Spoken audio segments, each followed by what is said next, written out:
জীবনে যারে চেয়েছি আজ আমি তারে পেয়েছি।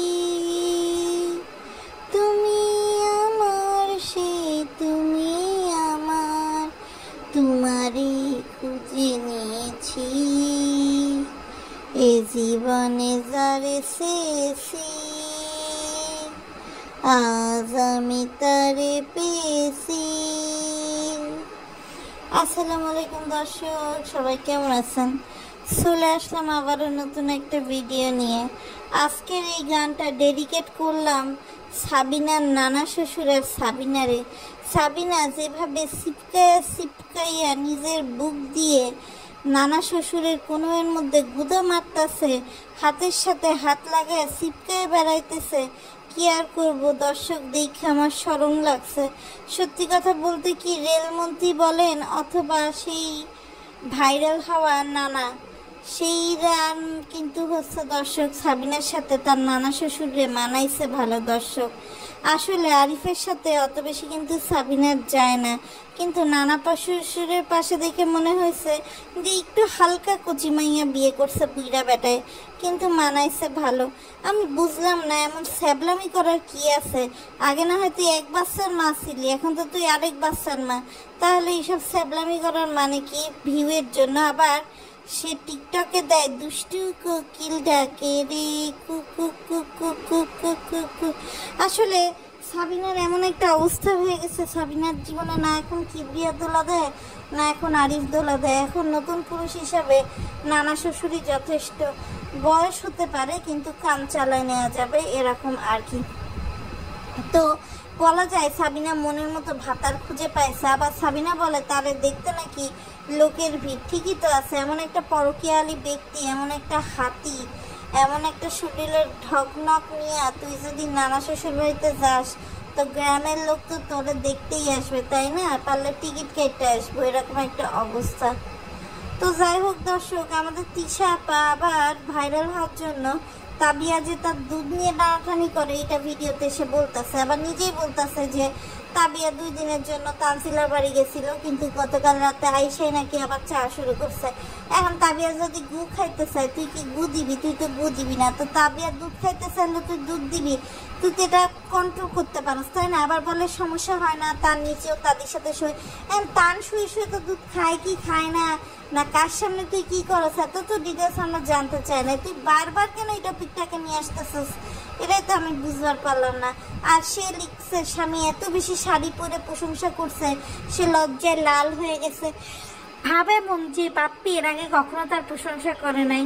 তো যাই হোক দর্শক, আরেকটা বিষয় দেখলাম যে তিশা মানে এবার দেখছে যে তার তো খুব অনাদর করছে তার শ্বশুর বাড়িতে।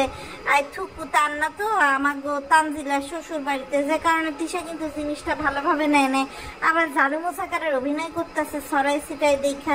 মানে তানজিলার সুখ একদিক দিয়ে আসলে তিশাও সহ্য করতে পারছে না বলা চলে।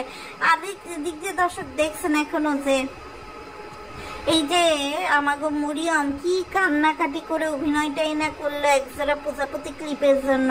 আর এই প্রজাপতি ক্লিপের জন্য মিম কিন্তু তানহারেই সোর বানায় দিয়েছে।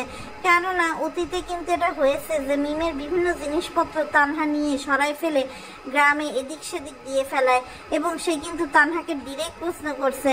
আর এইদিকে আমাগো বাবু নাকি বউয়ের সাথে রোমান্টিক সময় কাটাতে শ্বশুর বাড়িতে রয়েছে। এখন আমার কথা আপনারা বলেন তো, সাবিনা চলে গেল, তিশা তো নাই, খুকিরও কোনো খবর এমন আতা পাতা নাই, শাহিনের নাই, তাহলে কিসের লোভে মিম এখনো পড়ে আছে? বুঝবার পারছেন? এখনো বুঝবার পারেন নাই? বুঝাই দিতেছি। সেটা হচ্ছে আমাকে সাদিয়া আসছে সৌদি আরব থেকে, যদি কিছু মিছু দেয় সেই লোভে কিন্তু এখনো আমাদের মিম পইরা আছে, বুঝছেন দর্শক? মানে আমি বুঝলাম না, সাদিয়া আইসে কই দেখা করতে যাবো না, সে অপেক্ষা আছে কবে সাদিয়া তার আর তার নতুন জামাই বাবুরে দাওয়াত দিয়ে খাইবো, এরপরে হচ্ছে সে যাবে। এই লোভে কিন্তু সে এখনো পদ্মার সারে পড়ে আছে। আবার এদিক দিয়ে দেখলাম আমাগো বাবুর বড় বোন শারমিন কইতাছে যে আমরা কিন্তু অনেক সুখে আছি।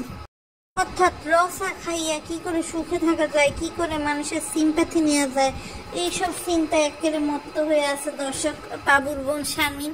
আবার দেখলাম হেতে বলছে যে কেন তারা এবছর কোরবানি দেয়নি। মেন কথা হইছে তার এখন যে রাজের সাথে সংসার পাতবে, সে তো থাকে টুকরি বস্তিতে, হ্যাঁতে আবার কোরবানি দেবো কি করে? আবার এখন কয় যে গত বছর কোরবানি দিচ্ছে, বড় ভাই অসুস্থ ছিল, বড় ভাই বলছিল যদি আমি মরে যাই, যদি আমার কিছু হয়ে যায়, তাহলে কোরবানি না দিলে আমি শান্তি হয়ে পাবো না। আবার সে একটা কোথা দিয়ে ওয়াজ শুনছে যে মেয়ে মানুষের 10,000 টাকা আর কতটুকু স্বর্ণ মিলে টোটাল যদি 85,000 টাকা থাকে, তাহলে তার উপর নাকি কোরবানি দেওয়া ওয়াজিব হয়ে যায়। জানি না ভাই, যারা হচ্ছে এইসব মালা গলায় দিয়ে এইসব মাহফিল টাহফিল বাবার দরবার শরীফে যায়, তারা আবার কি এর ওয়াজ শুনে কি করে কিটা জানে দর্শক।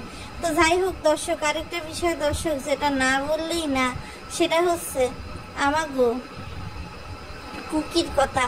কুকি কিন্তু একটু সাইডলাইন হয়ে গেছে দর্শক, মাঝখানে একটু যাও লাইমলাইট পাইছিল, এখন সে একেবারে সাইড নায়িকাদের মতো ছাপাই গিয়ে পড়েছে দর্শক। কীভাবে ছাপা থেকে উদ্ধার হবে দর্শক, এটা কিন্তু একটা বড় বিষয়। আবার আমাকে সাবিনা এত ঘুরান্তেরে হাতে নাকি 20 দিন বন্ধ পাইছে মরিয়মের স্কুলে, 20 দিনই নাকি হাতে এদিক সেদিক ঘুরে বেড়াবে। এখন নানা শ্বশুরের বাড়ি ঘুরে বেড়াচ্ছে, এরপর তার নানির বাড়ি ঘুরে বেড়াবে, মানে এইসব ফিরস্তি দিল আর কি। আসলে ঘুরে বেড়ানো ছাড়া তো উপায় নেই।